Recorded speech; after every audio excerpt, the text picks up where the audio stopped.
A holiday arrangement makes a great gift. Did you know that you can use plants that are in your yard? Liz Felter has created many flower arrangements, and she is here to show me how easy it is to create a thing of beauty. Welcome, Liz. Hi, Celeste. Thanks for having me. Things in your yard can be used to make flower arrangements? Absolutely. Tell me more about it. Well, we brought a few today to show you how easy this is. The one you're holding is actually a holly tree. The females produce large clusters of red berries. So, of course, if you're going into the holidays and you celebrate Christmas, you're going to be looking for the traditional reds and greens.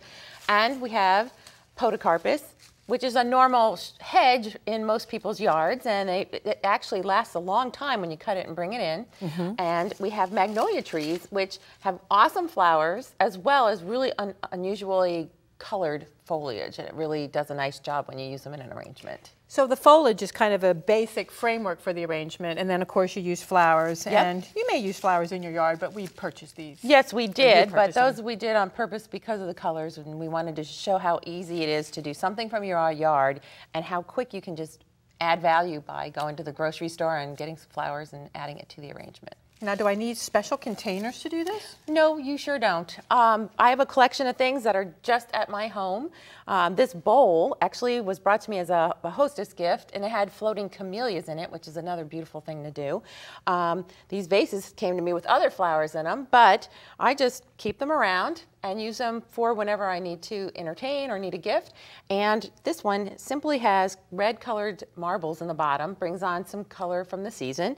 And this one could be for Hanukkah with the blue in the bottom. So normally I have salad in this kind of bowl. Tell me how you would arrange flowers in there. This one is so easy that it's just one of those things where you fill it halfway full of water. And today we're just going to take some magnolia foliage and a magnolia flower and drop it in and set it in the bowl, and then it goes in the middle of the table. That's so pretty. It just looks so graceful and beautiful. Absolutely. Yeah. And if you're having a formal dinner party, my other favorite thing to do is sometimes you can put a mirror underneath it. You can also add a few votive candles just to get this twinkling off the mirror and add some ambiance to the dinner table. It's really fun. So we're going to make an upright arrangement today. We are, and I'm going to move the magnolia for a minute so we can have some room. Do you use any kind of oasis or foam in there? You know, you can, but this is so simple that it's easier to just put them all, you know, arrange them in the vase. And the idea about the vase is that as you put the stems in, the other plant material supports it and keeps it in place. And you'll see, so the beginning is the hardest part, and then as you add plant material, it starts to support itself and get into a shape.